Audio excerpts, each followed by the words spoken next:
Eh, Bismillahirrahmanirrahim. Assalamualaikum warahmatullahi wabarakatuh.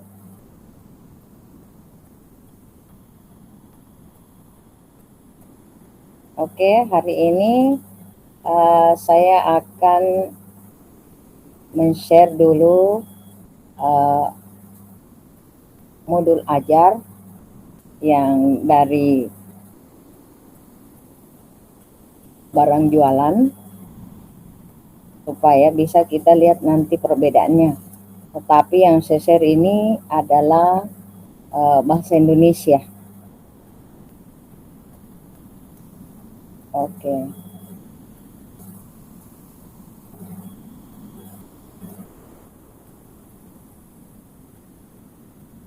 Nah, sekarang sudah tershare.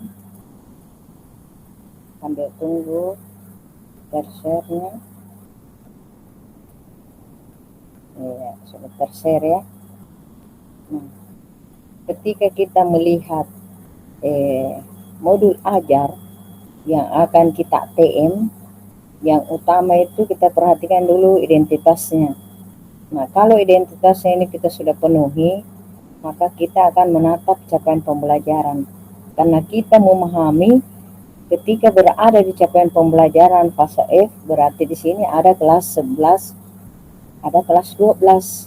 Karena fase F itu adalah fase untuk SMA.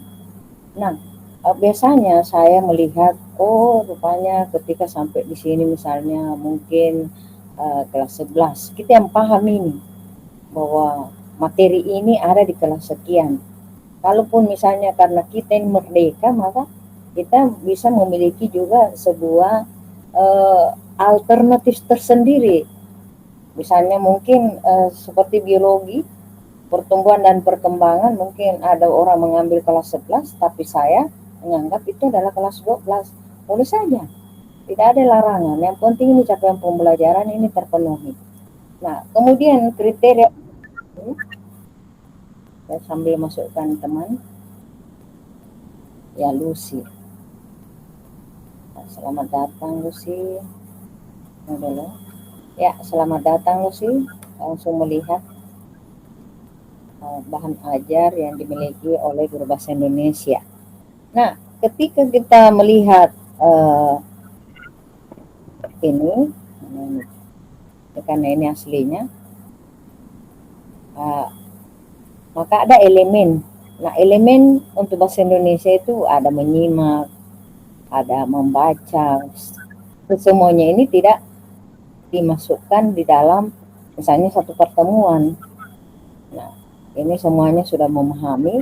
Kemudian berikutnya, ada yang memiliki kompetensi awal, ada juga modul tidak muncul kompetensi awalnya, tidak apa-apa. Kemudian profil pelajar Pancasila, sarana prasarana ini, kemudian target peserta didik, model pembelajaran yang diambil atau ingin dimodifikasikan, tujuan pembelajarannya, kemudian pemahaman bermaknanya, pertanyaan pemantik, kegiatan pembelajarannya, materinya, kemudian kegiatan langkah-langkah pembelajarannya. Nah, ini semua ada refleksi guru, ada peserta didik, ada asesmen penilaian. Nih, ini dari buku yang diperjualbelikan. Ya, ini mari kita lihat ya, sampai dengan daftar pustaka. Nah, ini adalah satu pertemuan yang akan di ATM oleh Ibu Sunarti. Nah, saya akan stop dulu sharingnya, maka saya akan kembali men-share yang sudah dimodifikasi oleh Ibu Sunarti. Nah, mari kita lihat yang dimodifikasi.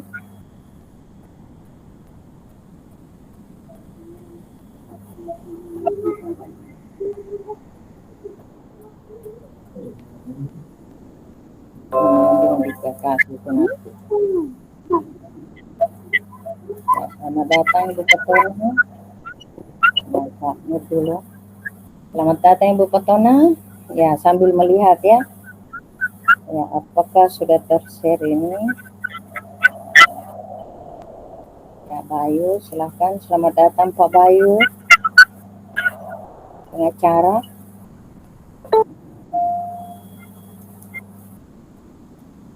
Iya, coba dulu ya. Ambil, ya. Ini adalah modul ajar yang sudah di ATM oleh Ibu Sunarti. Nah, yang di ATM Ibu Sunarti, sambil saya masukkan temannya. Vika, iya, selamat datang Vika. Ini ada Vika. Nah, yang di ATM oleh Ibu Sunarti ini semuanya mulai dari kompetensi awal. Ya, sambil saya masukkan Nurmaya Sari, ya, selamat datang Nurmaya Sari. Ya, mengapa ini harus dijelaskan? Sebagai guru kan biasanya memang ada beberapa hal yang membuat kita supaya tidak ribet ketika kita ingin memberikan konsep kepada siswa. Nah, makanya saya selalu siapkan semuanya, saya arahkan itu teman supaya dia menyiapkan semuanya apa yang ingin digambarkan nanti di hadapan siswa.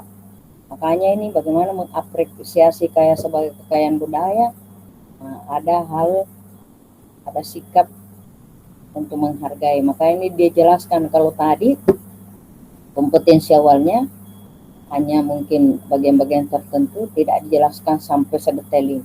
Apakah dalam kurikulum Merdeka perlu ini? Sebenarnya ini hanya alternatif supaya kita ketika masuk di kelas tidak ribet lagi mencari materi. Sudah ada semua dalam satu pertemuan itu yang kita bawa. Kemudian profil Pancasila biasanya hanya kita menuliskan beriman, bertakwa, berkebinekaan, bergotong royong seperti tadi ya yang aslinya. Maka ketika kita ingin masukkan ke dalam pertemuan kita, memang ini dijelaskan bagaimana beriman itu. Nah, disesuaikan dengan materi. Berarti ketika misalnya kita mempelajari hikayat Datu Hitam, Kampung Seberang, ada di sini keinginannya guru ini untuk menilai beriman bertakwa kepada Tuhan yang Maha Esa dan berakhlak mulia. Jadi ini arahan saya bahwa untuk supaya kita tidak bingung bahwa kreatifnya mana, maka di sini diuraikan. Kemudian di dalam kegiatan pembelajaran diskusi kelompok itu apakah juga menggambarkan profil pelajar Pancasila. Maka ini juga dijelaskan bahwa membagi kelompok itu adalah bekerja sama, kemudian bertukar pendapat. Ini proyek apresiasi budaya itu masih kategori apa? Nah, ini karya kreatif atau inovasi. Latihan berpikir kritis itu masuk ke nalar kritis. Ya, jadi inilah arahan saya untuk teman-teman. Ya, sambil saya masukkan apa ini. Selamat datang Cecil, ya. Langsung ya masuk perhatikan karena kalian harus terlibat di dalam proses penyusunan ini. Nah, kemudian sarana biasanya juga tidak diuraikan, ya.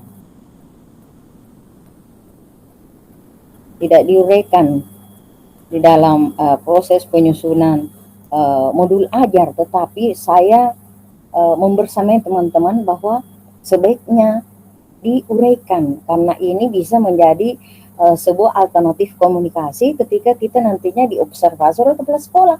Jadi kepala sekolah, sarana yang kamu gunakan seperti apa? Ya, saya menggunakan ini Pak, ruang kelas di mana ada papan tulis, ada mungkin proyektor, ada perangkat audiovisual untuk menampilkan materi. Ini menjadi sebuah bahan diskusi dengan kepala sekolah. Jadi tanpa kita mencari kalimat-kalimat, kita baca saja ini. Nah, itulah bagusnya kalau dia lengkap, karena tidak mencari lagi kalimat. Apalagi kalau kita tidak mampu misalnya pada saat itu juga mengurai kalimat, ya ini saja. Nah, sambil kepala sekolah melihat juga, nah target peserta didik ini bisa seperti ini, saya tidak mengarahkan untuk merubah.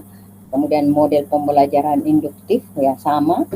Kemudian tujuan pembelajaran di sini mungkin tadi banyak, maka ini disesuaikan dengan topik. Ya, silahkan disesuaikan tujuan kegiatan pembelajarannya. Ini mengidentifikasi. Kemudian pemahaman bermakna juga kan biasanya tidak diuraikan, tetapi saya arahkan teman-teman saya supaya bisa menguraikannya juga, misalnya bagaimana memperkenalkan yang dimaksud di dalam kegiatan inti itu. Maka peserta didik dengan genre sastra prosa lama yaitu memperkenalkan hikayat. Kemudian apa meningkatkan kemampuan, karena ini berdasarkan tujuan pembelajaran semua ini. Nah, pemahaman makna mendalam, ada pendekatan induktif, keterlibatan aktif peserta didik. Nah, ini semua diuraikan ya. Kemudian pertanyaan pemantik. Nah, pertanyaan pemantik ini juga sesuai dengan langkah-langkah pembelajaran. Nah, ini semuanya sudah diberikan apa yang harus dibicarakan di dalam satu pertemuan itu. Nah, kemudian ini mendeteksi siswa menjawab. Jadi kita berharap siswa akan menjawab seperti ini. Kalaupun dia tidak mengarah ke situ, kita bisa menuntunnya sampai dia bisa menjawab seperti ini. Nah, ini penyelesaian menganalisis sampai dengan alur gaya bahasa ini. Ini semua bahasa yang sudah dipersiapkan oleh guru ketika siswa akan menjawab. Karena ini berada di pertanyaan pemantik. Ya, ini pertanyaan pemantik. Nah, jadi bagus sekali ketika memang kita sudah siapkan jawaban alternatif ketika siswa itu kita mau tanyakan. Karena tidak semuanya siswa langsung bisa menemukan jawaban yang tepat. Nah, mungkin kita tuntun bagaimana dengan ini, bagaimana dengan ini. Coba bisa kamu susun kalimatmu seperti yang Ibu Guru jelaskan. Nah, dalam kegiatan pembelajaran ini sudah disusun bahwa pada kegiatan pendahuluan itu ada salam, ada alat, ada persepsi berupa pertanyaan pemantik nih ya. Nah, alternatif kegiatannya ini guru melakukan ini, kemudian jawaban siswa yang diharapkan ini sudah disiapkan juga yang diharapkan. Jadi kalau sudah ada kata kunci yang disebut oleh siswa itu tidak seperti ini, ya kita sudah mengarahkan bahwa sudah tepat ini. Jadi ini jawaban siswa yang diharapkan ya. Jadi dalam kegiatan inti ini yang dilakukan.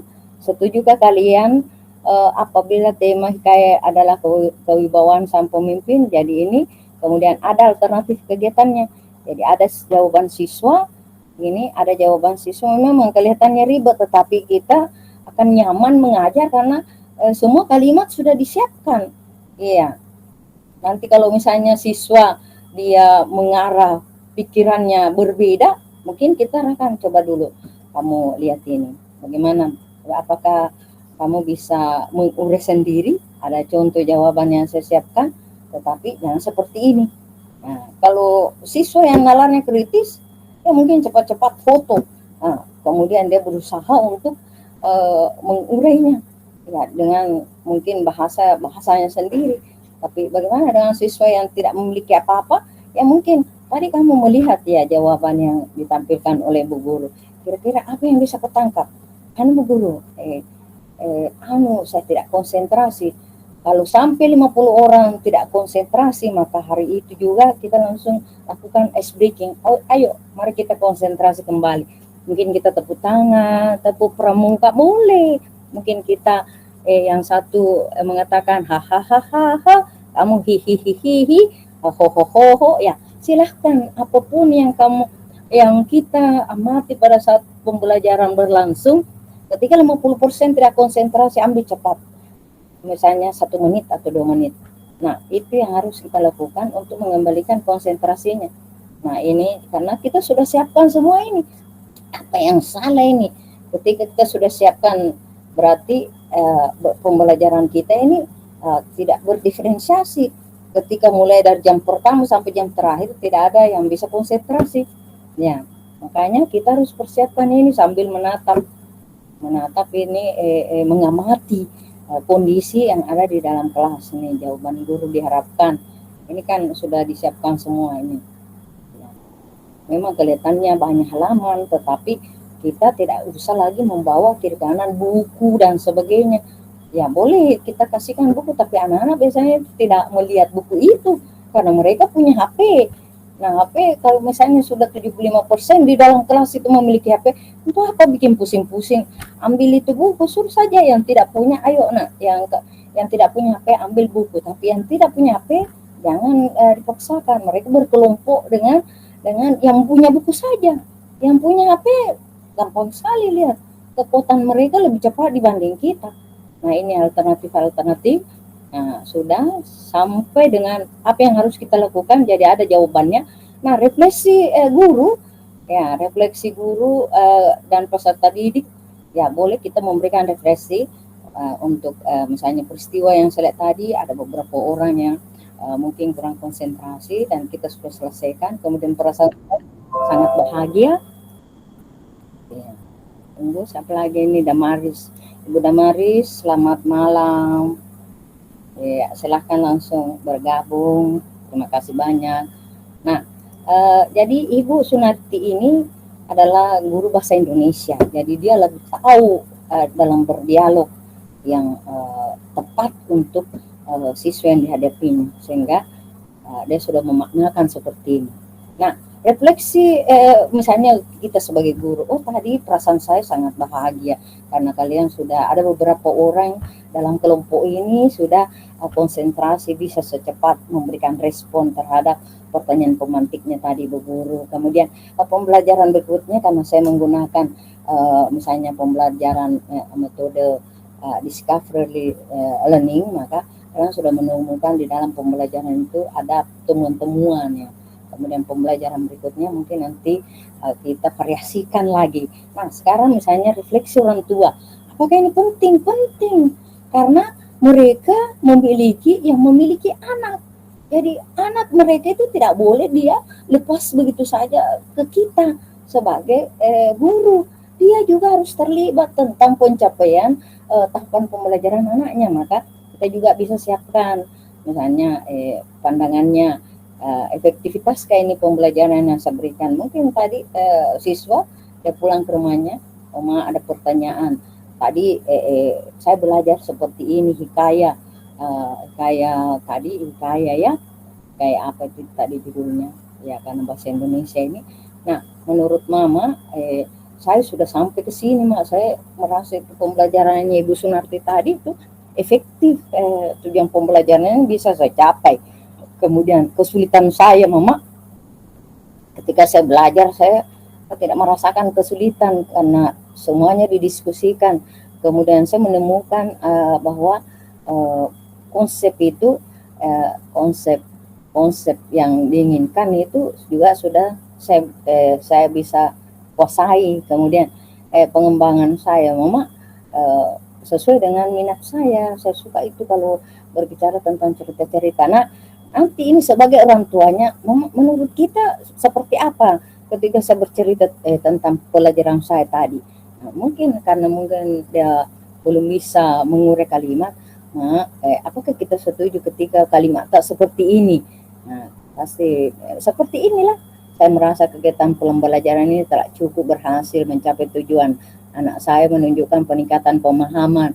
Apakah seperti itu, Mak, kalimat tak? Atau ada kalimat yang lain mau kita apalagi mau kak rekam, jangan aku rekam saya, muka aku jelek misalnya, atau muka aku tidak tidak bagus untuk disyuting. Oke, Mak, suara tak saja, kan seperti itu. Nah, kalau memang kita menjadikan ini portofolionya siswa dalam pencapaiannya kan.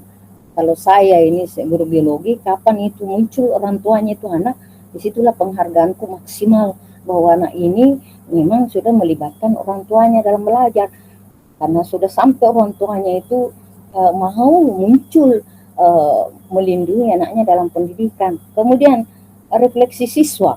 Nah, siswa juga seperti itu.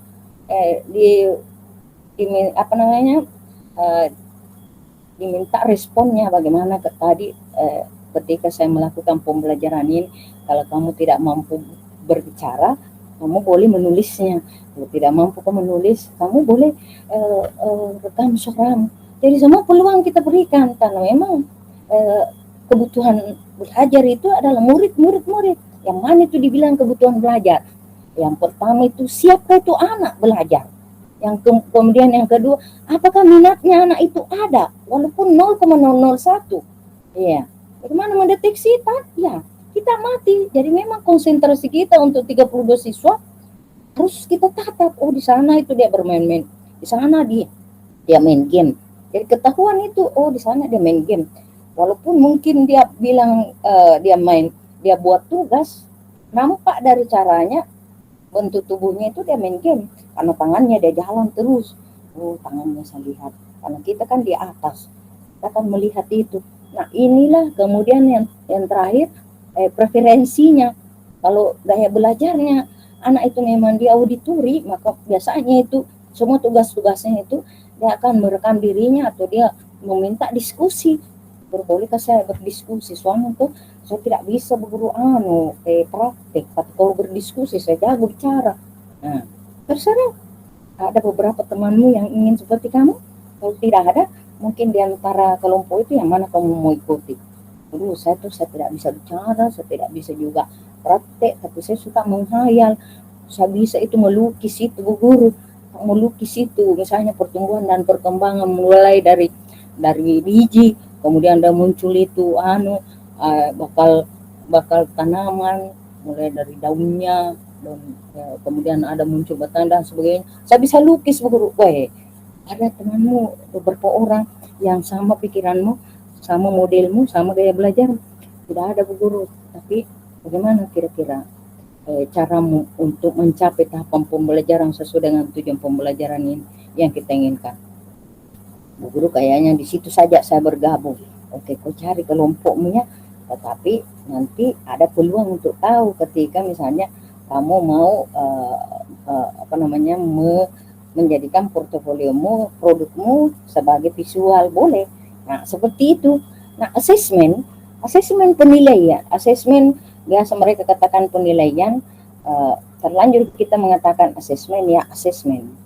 Nah, karena di sini asesmen itu kan luas, dia bisa menjangkau daripada penilaian yang ada di dalam pikiran kita, bahwa ketika kita bicara tentang penilaian, bahwa yang kita bayangkan itu angka, kemudian analisis, nilai siswa. Kalau asesmen tidak seperti itu.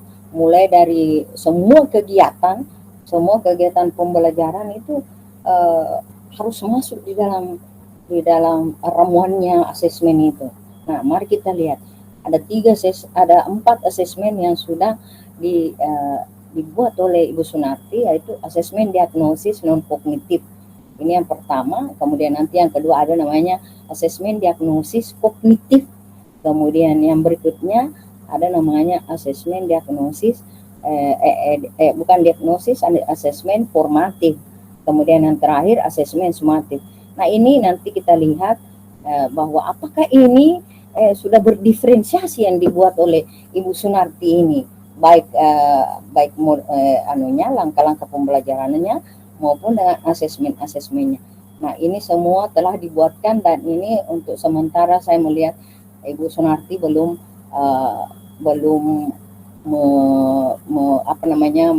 memindah-mindahkan. Jadi nanti kalau misalnya mau dipindahkan, tinggal di copy ini, ya, baru gunting, baru simpan di sini, di kolom ini. Nah, ada siswa tuh, nah semua yang ada garis-garisnya ini dipindahkan supaya aman. Nah, ini nanti digunting, ya, kemudian pindahkan lagi di sini, ya, kemudian ini 43 ini kan nilainya siswa, tabel hasil asesmen untuk 32 orang. Nah, kemudian pindahkan ini, karena ini garis-garisnya ini, kemudian pindahkan ini, ya, pindahkan di sini, habis itu pindahkan di sini. Nah, karena ini warna merah, ya, misalnya tuh, ya, gunting baru, ya. Nah, supaya tidak membingungkan, copy dulu, kemudian hilangkan warnanya supaya lihat no color. Nah ini ya yang mau dihapus ini adalah kolom-kolomnya yang ada ini garis-garis ini, karena ini mungkin Ibu Sunati kerjakan di Excel sehingga dia seperti ini ketika dipindahkan di Word. Nah ini sudah muncul. Nanti ini tinggal tuliskan namanya Ibu Sunati, misalnya kelas berapa, menjadi patronnya Ibu Sunati misalnya kelas 12B. Nah muncul di sini bahwa kelas 12B nilainya misalnya hari ini 4, mungkin ada 3-nya pada saat partisipasinya, atau dia 4 karena dia orang paling jenius di kelas itu, mungkin dituliskan 4. Ya, jadi boleh saja seperti itu karena ini adalah hak asasi daripada guru yang bersangkutan. Nah, jadi ini ketika saya sudah melihat semua ini pekerjaannya Ibu Sunarti, karena kebetulan beliau memimpin tim untuk kinerja, ada beberapa orang ini dia sudah lakukan asesmen diagnosisnya, ini lengkap sekali jawabannya ini, kemudian tes esai. Nah ini karena satu pertemuan tidak perlu banyak soal, tapi memuat beberapa item penilaian, ya item asesmen, instrumen, ya nih dia buat semua ini. Jadi setiap asesmen dia buatkan lagi ini misalnya tabelnya. Nah ini jadi lengkap sampai terakhir. Ya mari kita lihat ya ini. Jadi memang kelihatannya banyak halaman, tetapi semuanya karena ini kan pertemuan pertama sudah selesai, makanya pertemuan itu dilengkapi dengan segala penilaian hasil asesmen untuk siswa. Nih ya oke. Dan terakhir ini kan semua ada tabelnya, ini lengkap ya, ada kegiatan pengayaannya, ini ada remedialnya, ya. Kemudian ada glosariumnya. Nah kebetulan ya, kemudian ini ya Sunarti. Nah oke. Nah, mari kita lihat di mana letak hubungannya bahwa ini modulnya ini Ibu Sunarti ini sudah berdiferensiasi ya. Mari kita perhatikan dia punya ini kegiatan pembelajarannya. Nah saya perkecil supaya bisa beberapa item kita lihat. Nah atau kita hanya bercerita saja kan tidak bisa terlihat semua. Yang jelas di dalam kegiatan pembelajarannya ini sudah lengkap bahwa ada kegiatan pendahuluannya, ada kegiatan intinya, ada kegiatan penutupnya. Ya ini mana kegiatan penutupnya itu. Nah, semua lengkap ya. Nah ini ada kegiatan penutupnya dan ada umpan baliknya, ada rencana pembelajaran, ada refleksinya, ya sangat lengkap ya. Nah mari kita lihat apakah ini berdiferensiasi. Nah, bagaimana cara menganalisanya bahwa ini dia berdiferensiasi. Dan sambil kita lihat ya, bagaimana dikatakan bahwa dia berdiferensiasi. Kita paham dulu bahwa pembelajaran berdiferensiasi itu adalah proses pengajaran di mana kebutuhan individu siswa itu memperhatikan kesiapan, minat, preferensi belajar. Jadi apa yang kita identifikasi adalah berbagai cara yang mendukung mengembangkan potensi siswa untuk mencapai tahapan pembelajarannya. Jadi saya ulangi lagi bahwa pembelajaran berdiferensiasi itu adalah sebuah pendekatan untuk menyesuaikan proses pengajaran pada kebutuhan belajar siswa, memastikan bahwa siswa itu sudah siap, ya sudah sesuai dengan minatnya, kemudian sesuai dengan preferensi belajarnya, kemudian cara yang digunakan ini bisa mendukung mengembangkan potensi setiap siswa dalam mencapai tahapan pembelajarannya. Mana dimaksud itu tahapan pembelajaran? Jadi itu tadi ada penilaiannya itu Bu Sunarti. Ya, nanti asesmennya. Nah, asesmennya itu bisakah terukur bahwa anak ini siap, anak ini sudah berminat, anak ini sudah berada pada preferensi belajarnya. Nah, itu pemahaman atau konsep pembelajaran diferensiasi. Kemudian berikutnya, pembelajaran berdiferensiasi itu jika langkah-langkah pembelajarannya memperhitungkan perbedaan kebutuhan, misalnya mengakomodasi variasi yang ada di setiap siswa, itu kemudian dalam memahami materi, maka itu namanya juga pembelajaran berdiferensiasi terlaksana. Ya, ingat bahwa perbedaan kebutuhan belajar siswa terhadap kesiapannya, terhadap minatnya, terhadap preferensinya, itu sebuah pemahaman tentang berdiferensiasi. Nah, berikutnya kita lihat ya masih tergambar ya, masih terkirim ini ya anunya ya apa lagi namanya modulnya ini Ibu siapa lagi Ibu Sunarti.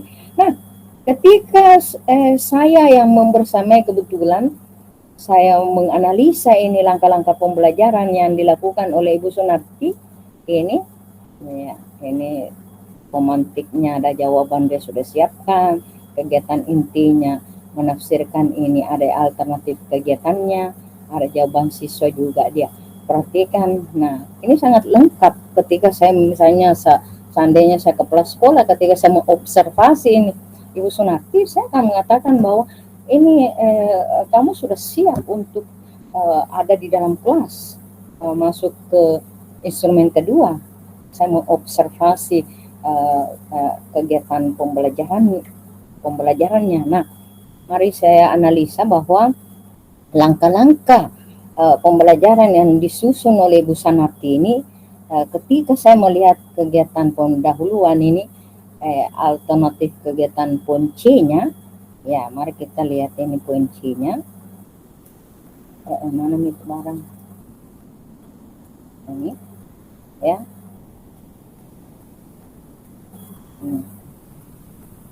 Ini poin C-nya. Kan D ini tuh pemantiknya.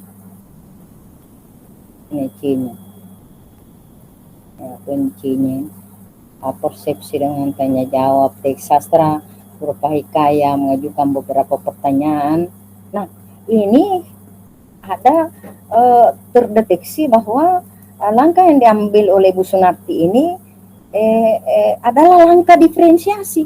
Kenapa dikatakan diferensiasi? Karena ketika pertanyaan-pertanyaan diajukan disesuaikan dengan tingkat kesiapan atau pemahaman siswa. Nah, ini semua siswa diberikan kesempatan untuk bagaimana dia bisa sampai pada kesiapan, sampai kepada pemahamannya, sehingga di situ terlihat bahwa kegiatan poin C itu Ibu Sunarti telah mempertimbangkan perbedaan dan kemampuan atau latar belakangnya siswa itu. Nah, tetapi mungkin kalau misalnya semua siswa tidak merespon secara cepat, itu berarti masih perlu ada langkahnya nanti Ibu Sunarti ketika misalnya sudah berada di situasi itu, karena memang pertanyaan-pertanyaan yang diajukan ini tingkat kesulitannya diperhitungkan. Mari kita lihat pertanyaannya ya. Ini pada poin C ini. Mana itu anunya? Ya, ini. Nah, ini poin C, guru melakukan persepsi. Nah, ini kan kegiatannya.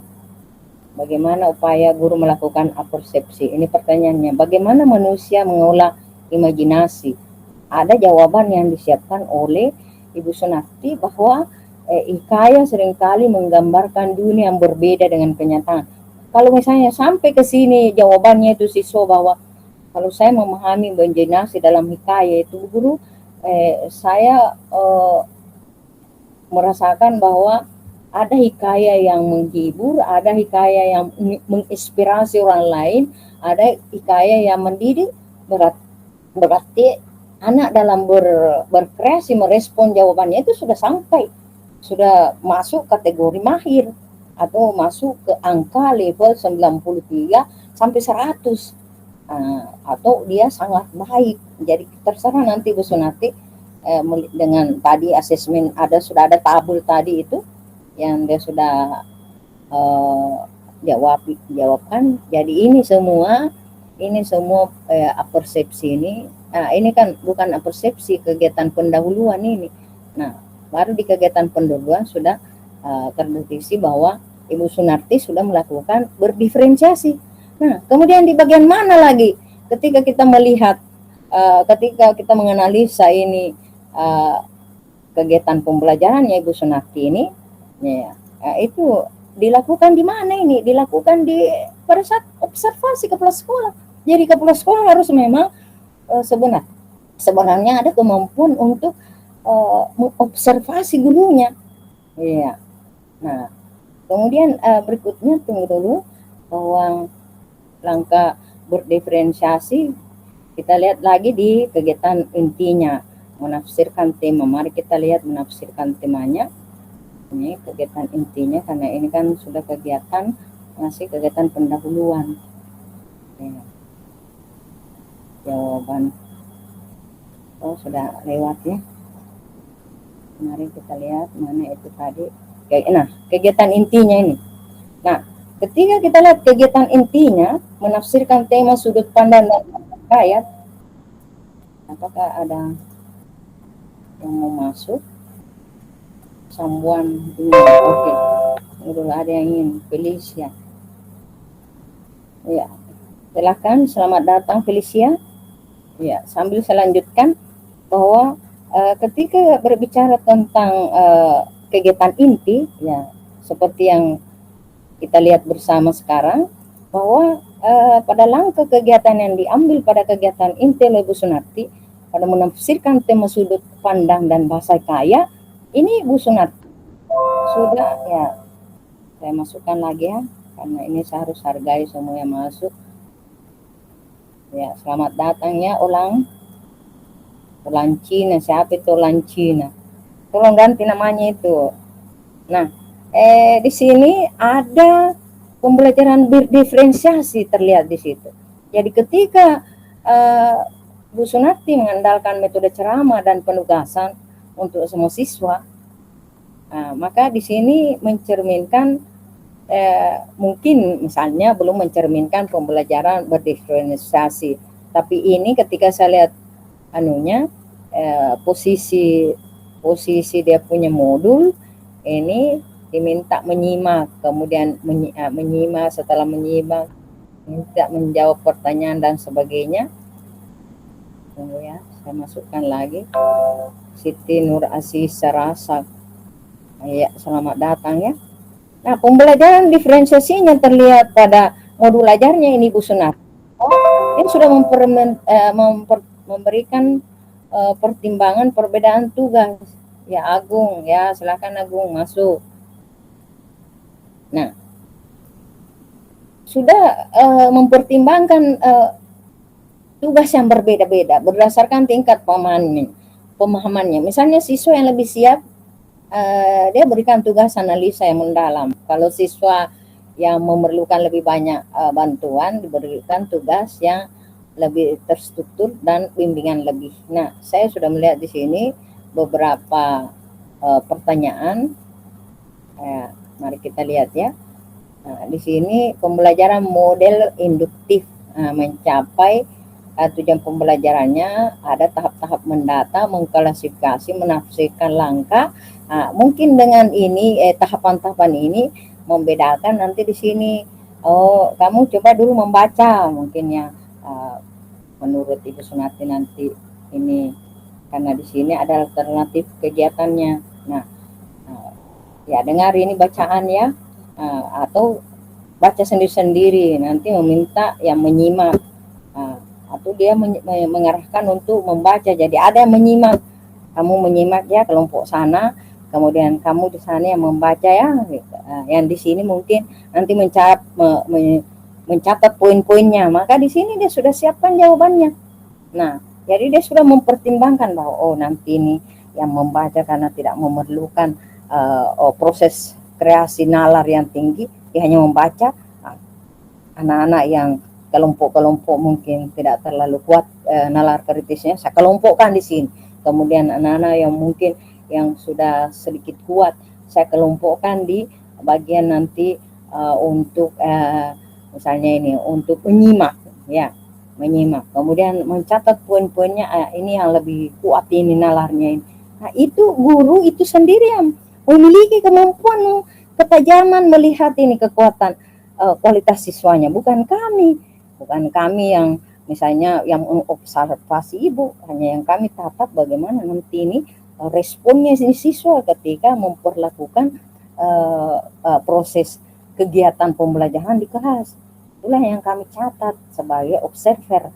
Nah, dan kebetulan saya misalnya sebagai observernya Ibu Sunarti, saya sudah menganggap ini luar biasa, sangat jenius memang ini Ibu Sunarti dalam menyusun modul ajarnya. Nah, karena sudah disertai dengan jawaban-jawaban alternatif.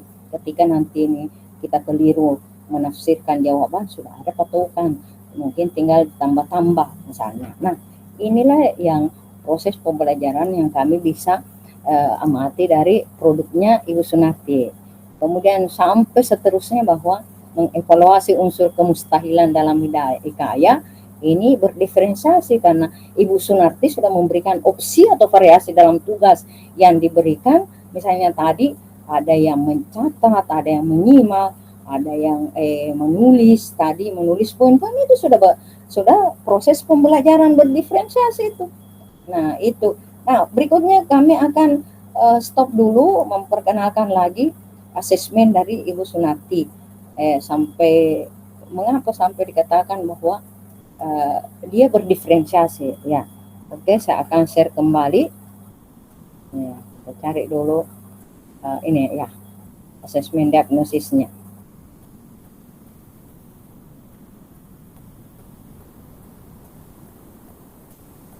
Mana nih Tuan? Modul ajar bahasa Indonesia ini. Ya, mudah-mudahan ini ya. Sambil menunggu ya.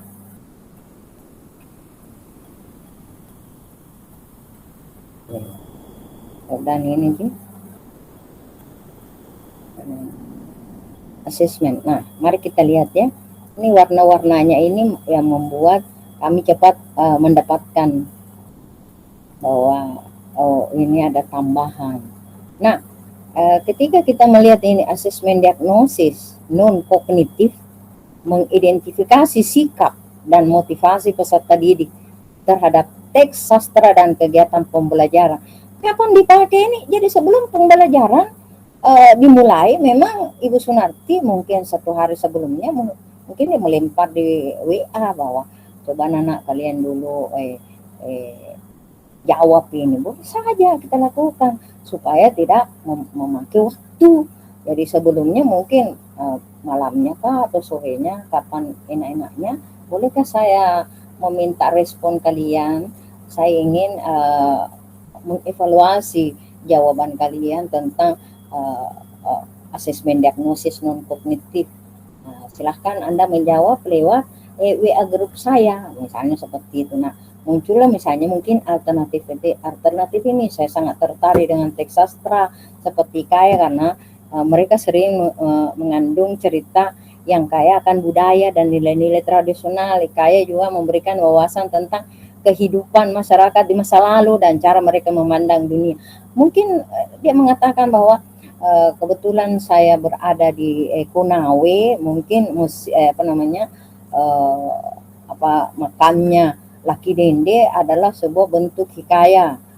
Kenapa dikatakan bentuk hikayat? Karena budaya yang ada di situ, cerita tentang kehadiran Laki Dende itu membuat bahwa ada wawasan tentang kehidupan masyarakat di masa lalu, bahwa Laki Dende itu adalah anaknya misalnya Wekoila, di mana Wekoila itu adalah Ratu Padi atau Ratu Sri atau apa.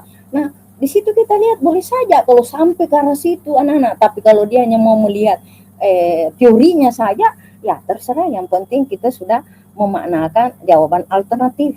Nah, kemudian mungkin Anda merasa tentang membahas tema dan sudut pandang dalam teks sastra saya merasa sangat antusias membahas tema sudut pandang itu.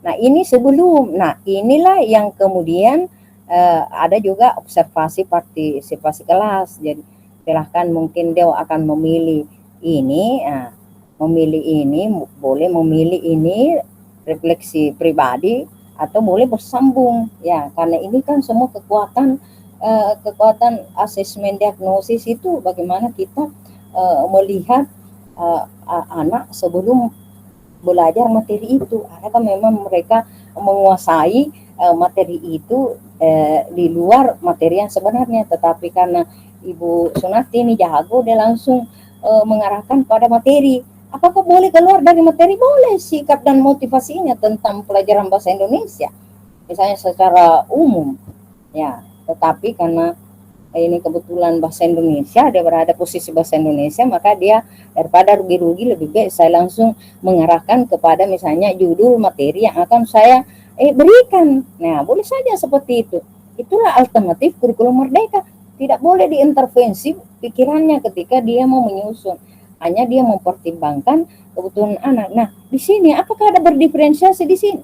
Nah ketika kita melihat tadi asesmennya ya, ini tunggu dulu, Ibu Sinati membuat atau menyusun asesmen diagnostik non kognitifnya, di sini memang Ibu Sinati sudah mengarah ke sikap, motivasi serta preferensi belajarnya siswa.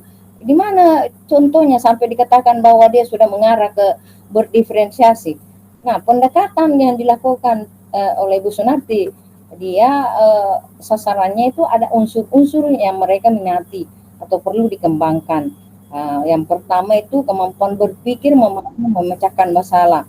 Ya, ada di situ di pertanyaan itu. Kemudian ada emosional, ada perasaan. Kemudian ya tunggu dulu, apa lagi ini? Iya.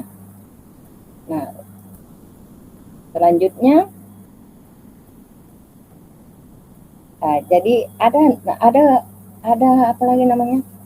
Ada secara holistik memperhatikan kebutuhan potensi mereka.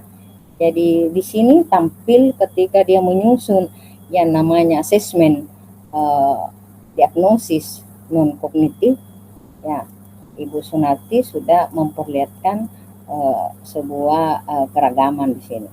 Ya, ada motivasi, ini lihat ya, ada perluasan pemahaman, kemudian ada wawasan yang ingin digali dari anak-anak itu. Nah berikutnya mari kita lihat lagi asesmen format kognitifnya, di mana letak bedanya. Ini kan ini adalah tabel pencapaian, ini deskripsi hasil kuesionernya, rata skor 3,9, jadi menunjukkan minat yang sangat tinggi. Jadi anak-anak di sini diharapkan nanti menjawab apalagi tadi dia memberi angka, rupanya ini Ibu Sunarti ada angka 3, ada angka 1, ada angka 2, ada angka 4. Nah ini, nah kemudian asesmen diagnosis kognitifnya. Nah ada beberapa pertanyaan, kemudian ada jawabannya, ada tes isian, ada ini ya. Apakah di sini dia sudah memperlakukan juga diagnosis memperlakukan pembelajaran diferensiasi. Nah, mari kita lihat ya bahwa ketika Ibu Sunarti sudah menyusun ini diagnosis kognitif, ada kesiapan belajar yang terdeteksi, yang mana itu karena beberapa tingkatan soal itu mulai dari pilihan ganda. Pilihan ganda itu kan mengukur pemahaman dasar sampai esai, membutuhkan analisa mendalam.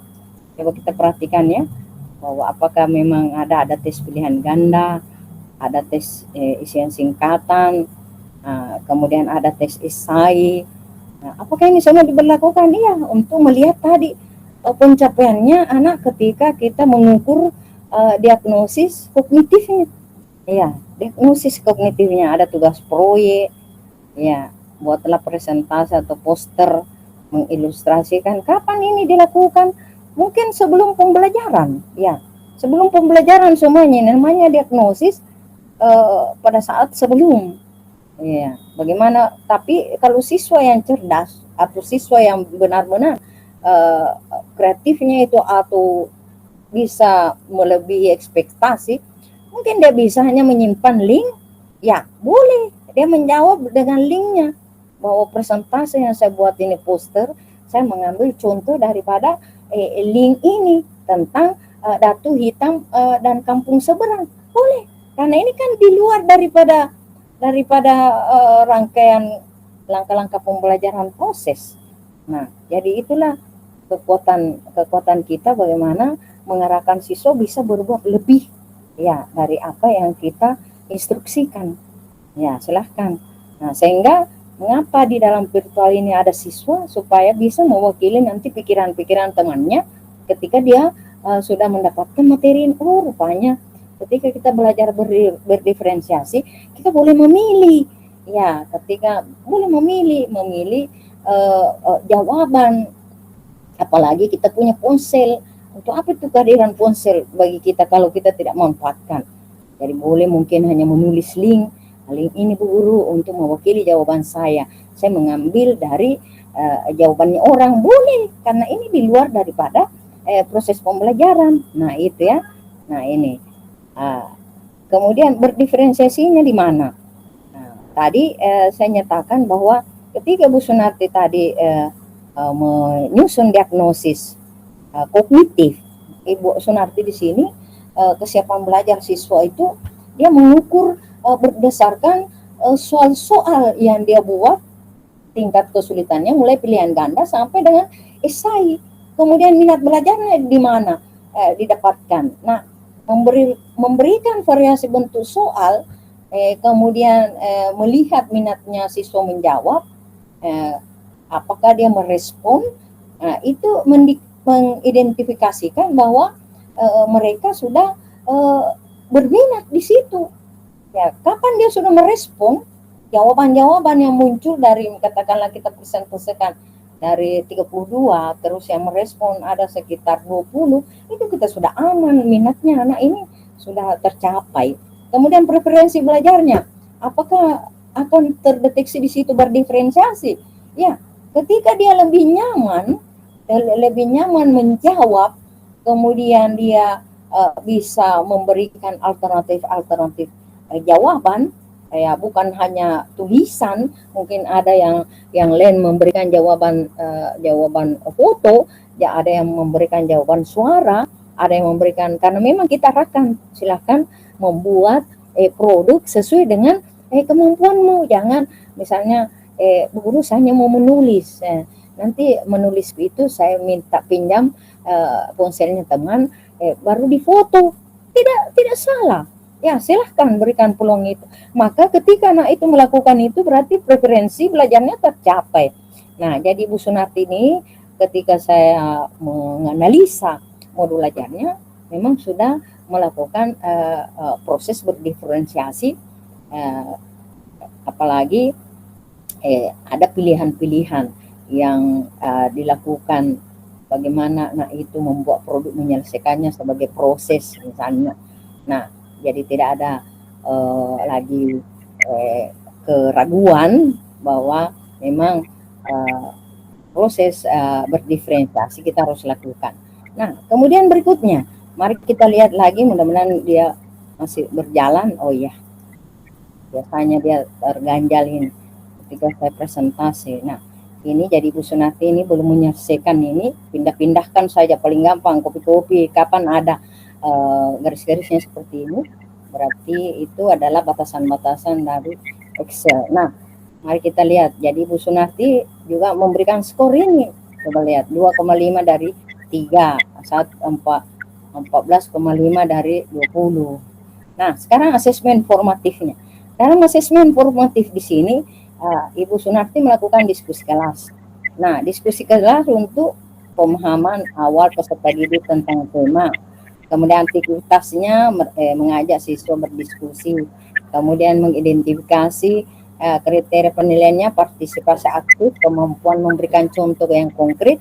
Nah, Bu Sunarti sudah menyiapkan ini semua jawaban-jawaban yang mungkin muncul ke siswanya, ini ada kuis. Jadi ini formatifnya ini Ibu Sunarti ini dalam satu pertemuan ini ya. Nah, jadi kelihatannya mungkin mampukah kita itu lakukan dengan 2 jam? Kenapa tidak? Ini kan di setting bagaimana kekuatan siswa, tinggal mungkin menunggu. Kalau memang Ibu Sunarti tidak membutuhkan seperti saya video-video aksi nyatanya, ya sudah selesai. Kapan sudah siswa melakukan, walaupun mungkin tidak secanggih jawabannya Ibu Sunarti, tetapi kata kunci itu sudah dimiliki, itu sudah sesuai itu. Ya, kemudian ada tugas kelompok ini. Jadi ini semuanya sudah diberdayakan oleh Ibu Sunarti untuk mempersiapkan pembelajarannya. Nah, ini ya sudah lihat ya, ada jurnal. Nah, ada jawaban. Jadi mereka akan siap dengan jawaban-jawaban alternatif gurunya ini ya. Nah, sampai ada tabel hasil dari 32 siswa. Ini sudah diprediksi bahwa ini anak dapat sekian, dapat sekian. Nah, mari kita lihat apakah ini sudah masuk kategori diferensiasi. Ya, mari kita lihat dulu dari awalannya.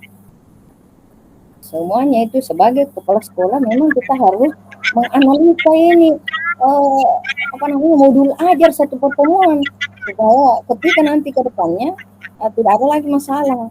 Nah, ketika kita masuk bahwa apakah ini formatifnya Ibu Sunarti ini sudah sesuai dengan yang diharapkan, ya tunggu ya, asesmen formatif, ya asesmen formatif yang dirancang. Iya, saya aja aneh.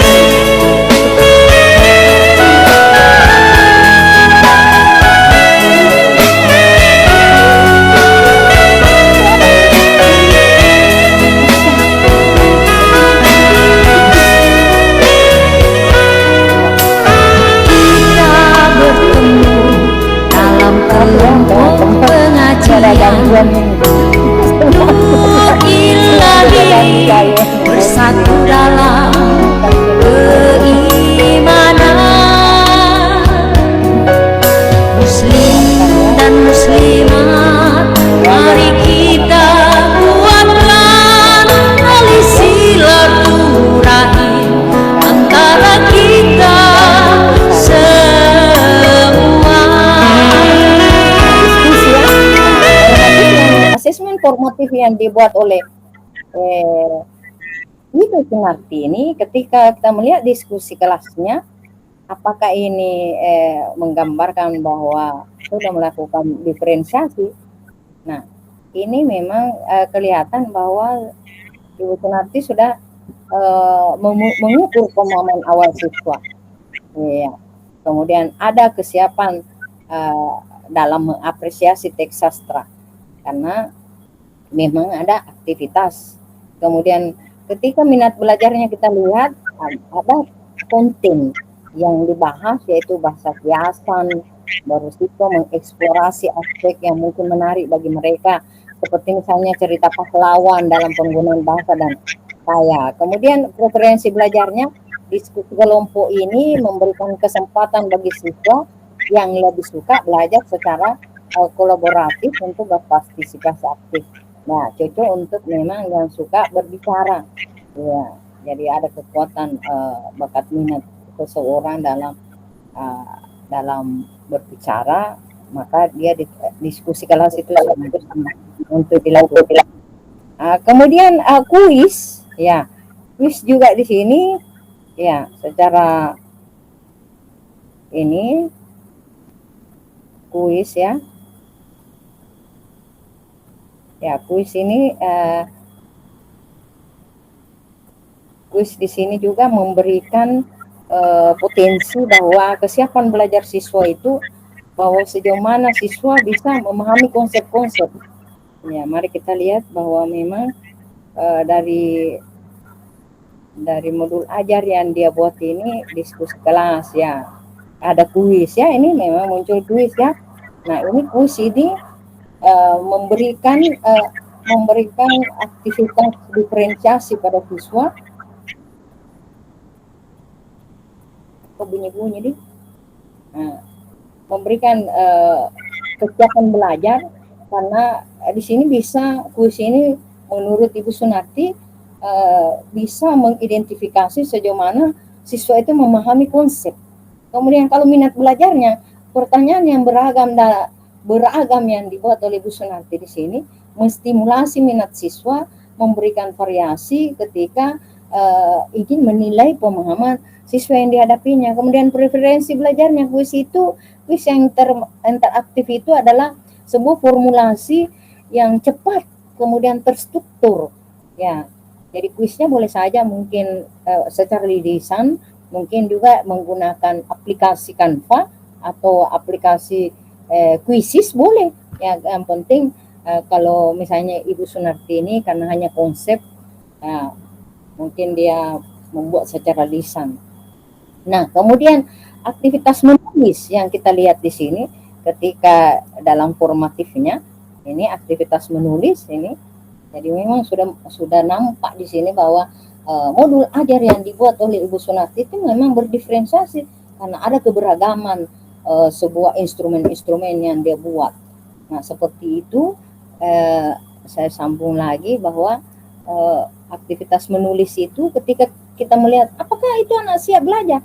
Iya, siap belajar ketika siswa itu melakukan apresiasi, bisa menghubungkan budaya secara umum dengan budaya mungkin katakanlah dia orang Buton, ada di sana misalnya apalagi benteng, ya dia akan menghubungkan itu keberadaan benteng dengan hikayat yang dia maksudkan.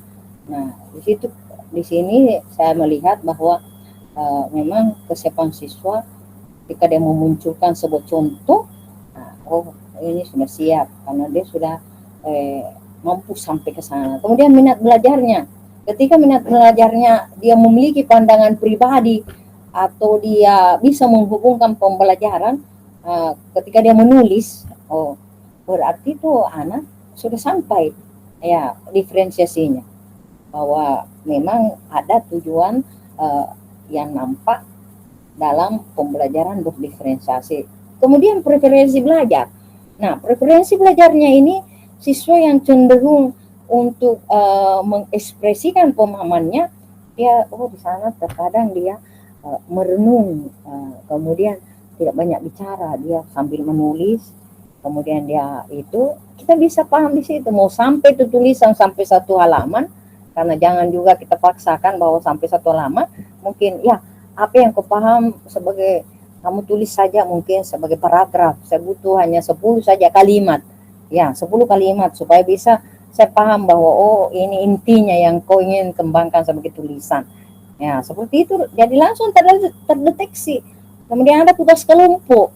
Nah, ada tugas kelompok di sini dalam format asesmen formatif yang dibuat oleh Bu Sunarti. Lihat ini ya, ini tugas kelompok ini ya, mulai dari mengembangkan keterampilan analisa dan kritisnya, menafsirkan teks sastra. Nah, ini ada kualitas analisa ini yang dinilai, kemudian ada pengelompokan, nah mempresentasikan temuan mereka. Nah, ini ketika siswa sampai ke arah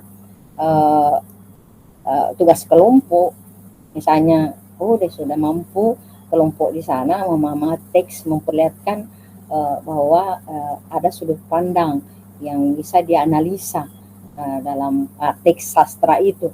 Nah, kan sambil kita jalan, kelompoknya ini sudah sampai di sini walaupun mungkin hanya baru 3 kata, tapi dia sudah sampai. Kemudian minat belajarnya, apalagi kan kita lihat ini kualitasnya Ibu Sunarti ini ketika dia menyusun modul ajar ini, dia sudah membuat memang ini jawaban ini. Nanti ini temuannya seperti ini, ada sudut pandang yang begini, ada contoh teks yang menunjukkan. Ini kan sebuah memang jawaban yang diperlukan. Apakah dia sudah menuliskan, sudah sampai di sini, dia memperkuat temanya. Kemudian ketika nanti dia berpresentase, ini nanti ada tema yang dia tuliskan melalui peristiwa ini, ada sudut pandang, kemudian ada bahasa dalam hikayat, ada hubungan bahasa Indonesia, ada penutupnya. Nah, ini semua menjadi patokan Ibu Sunarti ketika melakukan tadi asesmen formatifnya.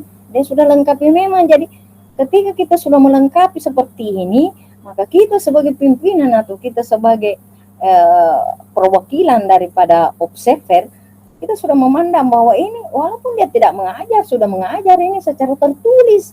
Ya, sudah mengajar, tinggal kita butuhkan apakah siswa itu tersampaikan sangat mahir, atau dia mahir, atau dia belum mahir, atau tidak sama sekali mahir. Kan itu saja. Oh, saya sebagai observer bisa melihat sudah tersampaikan, sudah terjadi aktivitas tadi yang ada kuisnya, ada kelompoknya, ada teman-teman. Itu yang membuat nanti kita bisa memberikan nilai. Nah, ini ya, ada penggunaan diksi. Nah, yang kan lebih tahu ini guru bahasa Indonesia.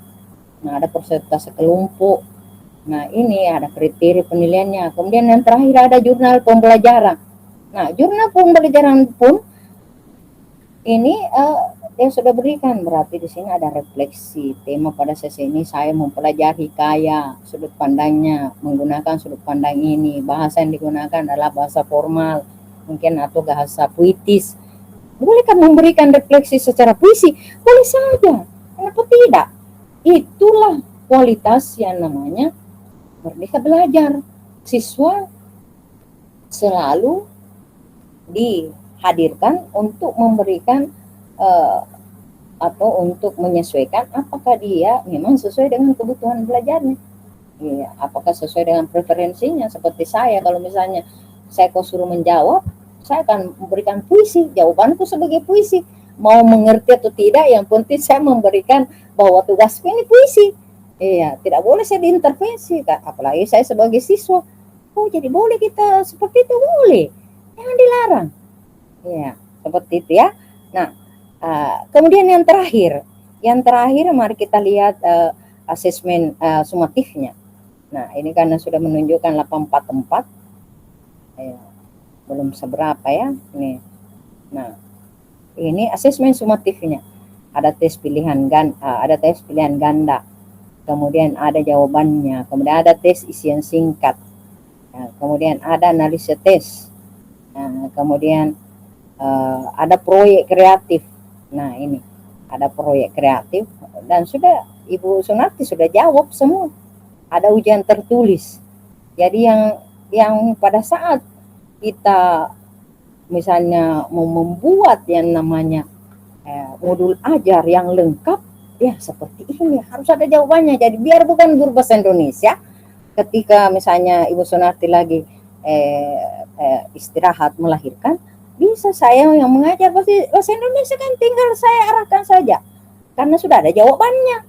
Makanya itu perlu kita lengkapi, ya, lengkapi seperti ini. Apakah ini ribet? Kenapa mau ribet? Nah, kita yang tahu karena kita gurunya. Nah, ini ya yang sudah nampak. Mari kita lihat apakah ini juga berdiferensiasi ketika Ibu Sunarti membuat asesmen sumatif, ya.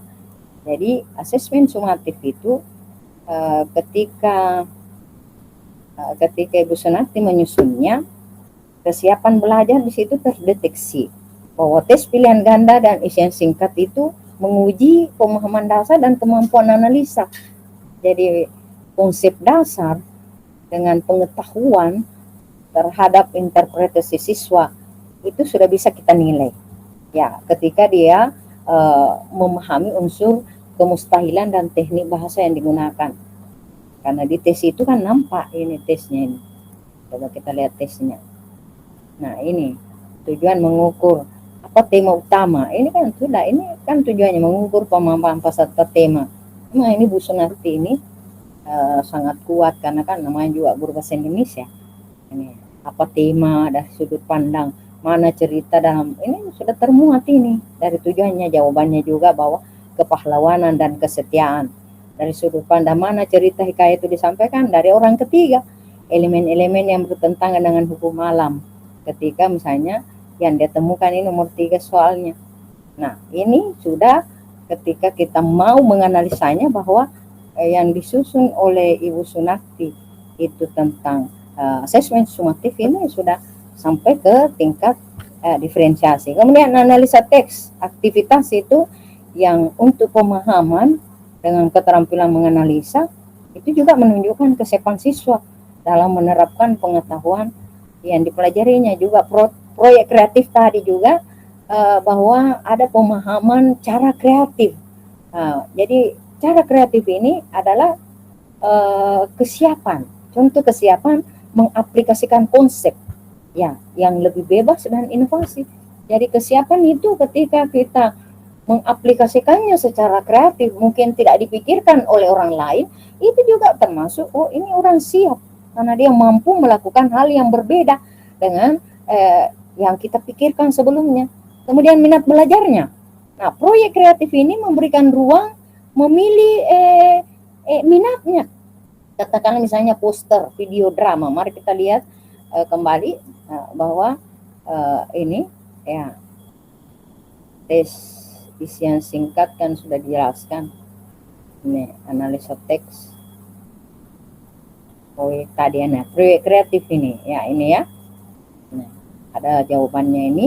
Ada proyek kreatif yang dipilih, jenis proyek. Jadi Ibu Sunati sudah menempatkan bahwa boleh pilih poster, boleh pilih video, boleh pilih drama pendek. Nah, ini sudah dijelaskan bahwa proses penyusunan asesmen sumatif sudah sampai ke minat belajar siswa. Nah, berarti kalau sudah sampai di minat, berarti proses pembelajaran diferensiasi ada di dalam modulnya Ibu Sunati. Kemudian preferensi belajarnya. Nah, ini tes pilihan ganda dengan tes isian itu cocok untuk siswa yang lebih suka pembelajaran berbasis teks dan analisa. Iya, kemudian analisa teks dan proyek kreatif itu preferensi siswa atau gaya belajar siswa itu bisa terdeteksi aktif dengan aplikatif, dengan mengeksplorasi ekspresi pemahaman mereka secara kreatif, boleh menggunakan ini, menggunakan ini. Kemudian ujian tertulis, ya ada ujian tertulis di sini dilakukan Ibu Sunati, ya bagian ini, bagian nomor 5. Di sini mengukur pemahaman menyeluruh peserta didik tentang hikayat. Dia menyiapkan pilihan ganda dengan isian esai dan dia sudah siapkan jawabannya, dan memang ini sangat kuat ini modul.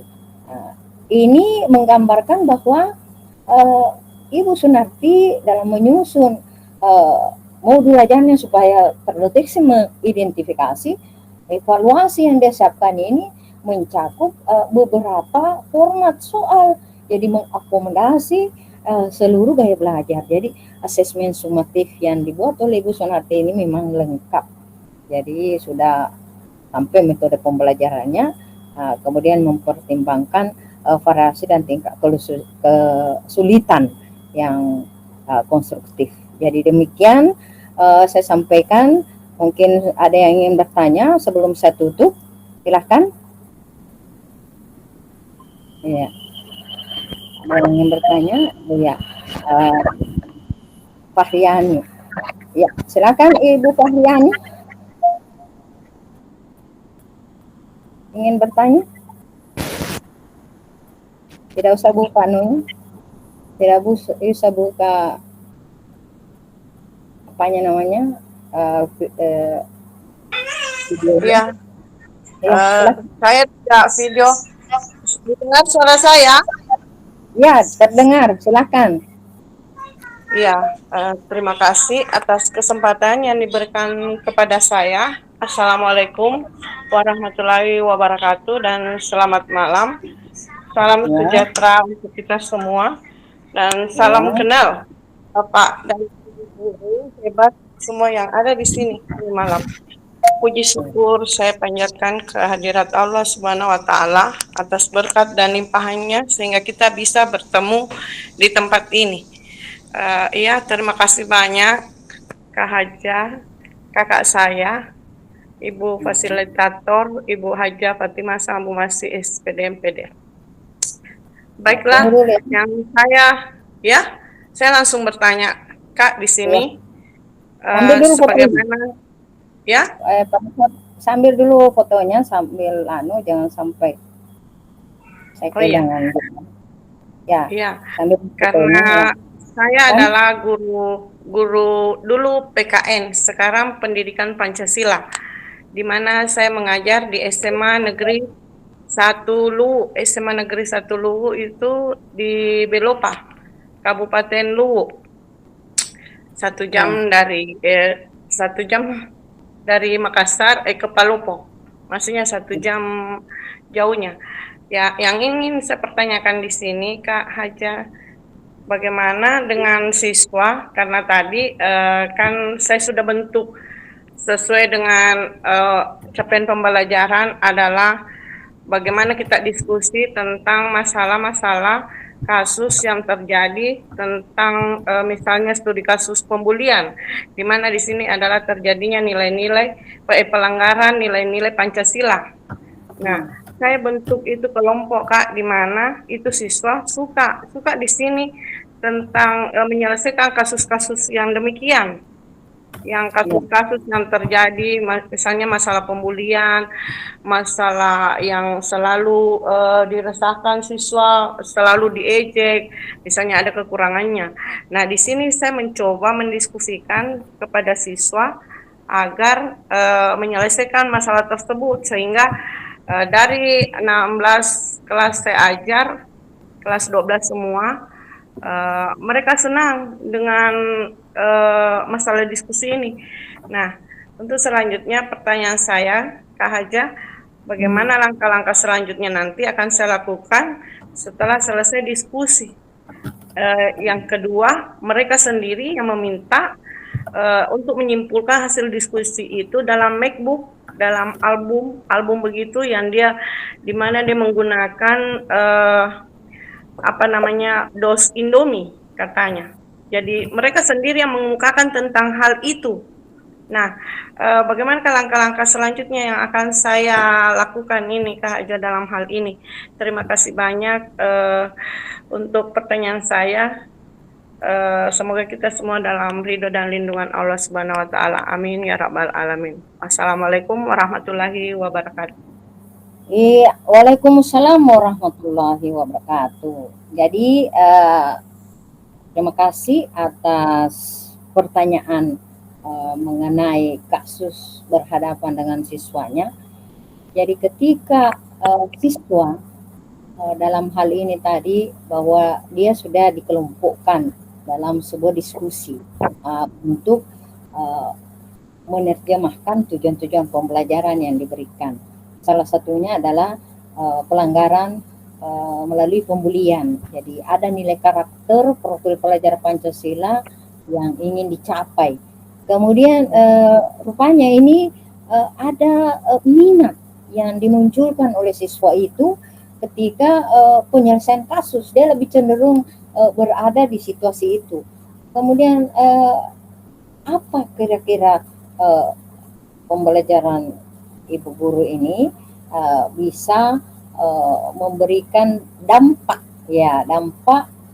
ketika siswanya setelah berdiskusi, dan dampak yang diperlihatkan memang terdeteksi tadi bahwa dia mengumpulkan tadi karton-karton Indomie, kemudian mungkin untuk kegiatan sosial selanjutnya mungkin dia melihat tema setelah pembulian, apa yang digali dalam pembulian itu. Apakah pembulian tentang memang dia anak ini berada di situasi kesejahteraannya di bawah rata-rata, misalnya dia kategori miskin, atau kategori konflik rumah tangga, atau apa. Nah, karena di sini tadi menggunakan langkah yang diminta, kira-kira langkah saya seperti apa. Nah, presentasi hasil diskusi ini sebenarnya memberikan kesempatan kepada siswa untuk mendengarkan berbagai pemikiran, perspektif. Jadi ibu guru tadi pasti sudah melihat bahwa di antara kelompok-kelompok ini ada perspektif mereka yang berbeda-beda sesuai dengan pendekatannya. Misalnya Bu Guru, ketika saya menyelesaikan ini konflik pembulian, mungkin saya lebih cenderung untuk mendekati anak itu. Nah, mungkin di antara di sana mungkin dia mengatakan saya mengambil saja posisi netral, ya, karena jangan sampai ketika saya dekati malah dia tambah merasa kesedihan. Kemudian mungkin di sisi sana dia mengatakan bahwa guru lebih profesional untuk menyelesaikannya, ya. Atau mungkin dia mengatakan lagi yang berbeda, bahwa ini ketika sudah berada pada ranah ini yang tidak bisa diselesaikan sampai membuat anak itu merasa kesedihan yang berlebihan, atau dia merasa terpojok, kemudian nanti misalnya tidak bisa dikendalikan, dia berlari pulang, nah itu sangat berbahaya. Maka disinilah letaknya kita sebagai guru mendengarkan, dan selanjutnya kita melakukan refleksi bersama. Ayo, karena misalnya tadi, apakah kalau sampai dia keluar bisa membahayakan kita ini satu satuan pendidikan, karena dia lari tidak ada yang menahannya, bisa saja ada langsung lari ke polisi, ya, tidak singgah di mamanya, tidak singgah di bapaknya kalau anak itu berani. Nah, tetapi biasanya orang yang dibully itu biasa memiliki memang kekuatan tidak berani apa-apa. Nah, di sini ketika kita melakukan refleksi, kita mungkin mengajukan pertanyaan-pertanyaan kritis. Misalnya tadi dia sudah memberikan tadi jawabannya, ya. Di sini kita lakukan. Oke, untuk kelompok di sana yang mengatakan tadi, saya lebih suka mendekati. Apakah menurut kamu ketika kamu mendekatinya itu dia lebih nyaman? Bagaimana kau mengkomunikasikannya? Nah, itu kita merefleksikan, nanti kalian jawab ya. Kemudian berikutnya, bagaimana perasaannya ketika dia misalnya, atau perasaan kamu ketika kamu mendekati tadi, karena jawabanmu mendekatinya, bagaimana memulihkan tadi suasana perasaannya. Kamu bagaimana perasaan kamu ketika mendekati itu? Terus apakah ini pembelajaran bermakna tentang PKN ini sudah tersampaikan pada diri kamu? Kemudian apakah ada keyakinan kelas sebelum kita belajar? Kan seharusnya dalam kurikulum Merdeka memang keyakinan kelas kita berdayakan. Satu-satu siswa itu menuliskan, saya maunya tepat waktu, saya maunya diselesaikan tugas hari itu juga, saya maunya ada kesempatan untuk menyelesaikan tugas, saya maunya kita saling menghargai. Nah, kita tanya kembali, dulu kamu menulis apa? Nah, sampai berani mengatakan bahwa saya lebih cenderung, kelompok saya lebih cenderung mendekati. Bu guru, semua kasus saya pernah tuliskan, semua kasus harus diselesaikan hari ini juga, tidak usah diperpanjang. Nah, itu refleksi bersama. Kemudian kita menyusun rencana aksi. Nah, rencana aksi yang ibu guru akan lakukan nanti, misalnya apakah ketika kalian ini sudah mendiskusikan semua tindakan-tindakanmu dalam mendekati orang yang sebagai korban pembulian, kira-kira apakah kita bisa keluar untuk membudayakan ini anti perundungan ini, apakah sesuai dengan karakter profil pelajar Pancasila di sekolah kita? Apakah ada memang visinya yang atau visinya ibu sendiri sebagai guru, bahwa ini nanti kita, karena saya melihat sudah sukses mendiskusikannya, mari kita membuat proyek, yaitu katakanlah misalnya poster perundungan di luar sana, masing-masing nanti kelompok, ini kelompoknya kelas 12A, ada 3 kelompok, masing-masing membuat nanti di sudut-sudut kelasnya gambar ya tentang bagaimana mengatasi perundungan. Ya, silahkan maknakan, ada tujuannya, kemudian ada proses penyelesaiannya, ada kesimpulannya itu. Kemudian berikutnya ibu guru ini harus mendokumentasikan kegiatan yang dilakukan pada saat diskusi. Ya, mungkin ada fotonya nanti. Kenapa diperlukan itu? Nah, karena memang sekarang kan kinerja. Ketika ibu guru merasa bahwa proses pembelajaran saya ini sangat berhasil, jangan pernah lupa bahwa saya harus mengambil foto. Iya, saya harus mengambil foto. Kalau perlu kita setting ulangi kembali dulu kegiatan awal sampai kenapa bisa ini berhasil, dan siswa semua ini terlibat aktif, berarti materi ini sangat disukai, dan ini kita memerlukan kecepatan mendokumentasikan. Kemudian kalau perlu kita publikasikan. Kemudian implementasi tadi rencana aksinya, kita mendorong siswa untuk menilai bahwa karakter profil Pancasilanya sudah sampai Nana. Ada kerjasamanya, ada empatinya, ada kreatifnya, kemudian ada gotong royongnya. Nah itu kemudian kita mengevaluasi kembali apalagi umpan balik yang diberikan tadi siswa ketika tadi kita melakukan refleksi bersama. Nah itulah yang harus Adinda lakukan nanti ketika masuk kembali nanti di kelas. Jangan pernah lupa yang namanya proses yang saya sebutkan. Bagaimana Bu Fahyani, Abu Masih? Iya, terima kasih banyak atas saran dan penjelasannya, sangat bermanfaat bagi saya. Terima kasih banyak, Kak. Alhamdulillah. Salam untuk keluarga di rumah. Amin ya rabbal alamin. Ya Orang Rabbal Alamin. karena Ibu Wayan Siti Malihatin mengangkat tangan resen, silakan Ibu Wayan. Bu Wayan, mendengar saya? Halo. Oke, Ibu Wayan tidak mendengar saya ya? Buka mic-nya Ibu Wayan. Siapa tahu mic-nya belum terbuka. Ibu Wayan. Oke, saya pindahkan ya. Ibu Sunarti, pemilik daripada modul ajar. Ya, silakan Ibu Sunarti melakukan komunikasi. Ya, Assalamualaikum warahmatullahi wabarakatuh, Bu Haji. Ya, waalaikumsalam warahmatullahi wabarakatuh. Bukan bertanya sih, hanya mau berterima kasih. Tadi sudah dikupas tuntas modul ajar yang dibuat dan saya hanya menginformasikan bahwa modul ajar bahasa Indonesia yang dibuat itu dibersamai oleh Bu Haja, sehingga jadinya alhamdulillah seperti tadi, meskipun masih ada beberapa kekurangannya. Seperti itu, Bu Haja. Luar biasa ya.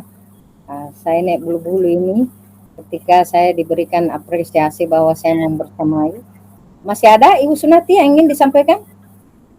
Nah, saya kira itu saja, Bu Haji. Mungkin nanti teman-teman yang lain bisa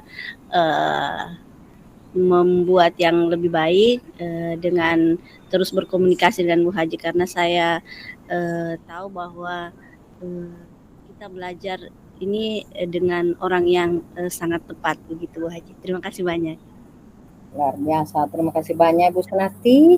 Semoga kebersamaan kita dalam tim ini bisa memberikan keberkahan dalam memediasi bagaimana sebenarnya kita menampilkan modul ajar supaya tidak kita kelebatan ketika berada di dalam kelas, dan memang itu harus disiapkan dengan segala perlengkapan sehingga ketika nanti siswa terbentur dengan masalah jawaban, tinggal kita mungkin mediasikan, bisakah seperti ini, tetapi kamu tidak boleh mengikuti jawaban ibu guru, tolong kamu buat alternatif jawaban yang menyesuaikan dengan kalimat ini. Terima kasih Bu Sunarti, saya sangat bahagia Ibu Sunarti, walaupun sementara ada bayinya, ya dia bisa dengan tulus ikhlas berada di virtual ini. Terima kasih ya Bu Sunarti, salam untuk orang-orang terkasih di rumah. Oke, apakah Ibu Wayan masih menginginkan komunikasi? Ibu Wayan Siti Malihatin? Atau ada siswa yang ingin bertanya? Silakan. Ada siswa? Iya, kalau tidak ada, maka saya akhiri. Apapun yang saya berikan di sini, ini hanyalah sebuah amanah dari negara tentang bagaimana seorang masuk ke dalam program pendidikan guru penggerak, dia harus selalu Bu Wayan mau bertanya ya? Ini sudah membuka. Tidak. Oh, tidak ya? Bu, tidak. Menyapa. Ya, terima kasih. Jadi apapun itu memang harus tergerak, harus bergerak, kemudian harus menggerakkan. Nah, inilah partisipasi saya yang terlibat sebagai fasilitator angkatan 11, sehingga saya harus melakukan sebuah pertemuan-pertemuan kecil seperti ini untuk memberdayakan teman-teman, dan semua kelebihan adalah milik Allah Subhanahu wa taala, pemilik kekayaan ilmu, dan semua kekurangan yang saya berikan itu adalah milik saya pribadi. Jadi semuanya kita belajar bersama di sini. Tidak ada lebih, tidak ada yang kurang. Jadi itu tadi semua kekuatan teman-teman guru, tinggal bagaimana saya memfasilitasi motivasi dan gerakan ketulusan dan empati saya. Jadi saya akhiri dengan doa, Bismillahirrahmanirrahim, Alhamdulillahirrabbilalamin, Ar-Rahmanirrahim, Maliki yaumiddin, iyyaka na'budu wa iyyaka nasta'in, ihdinas siratal mustaqim, siratal ladzina an'amta 'alaihim ghairil maghdubi 'alaihim waladdallin. Wallahul muwaffiq ila aqwamit thoriq. Assalamualaikum warahmatullahi wabarakatuh. Waalaikumsalam warahmatullahi wabarakatuh. Oke, Warahmatullahi wabarakatuh. saya anu dulu ya, saya mau foto. Saya cari dulu foto.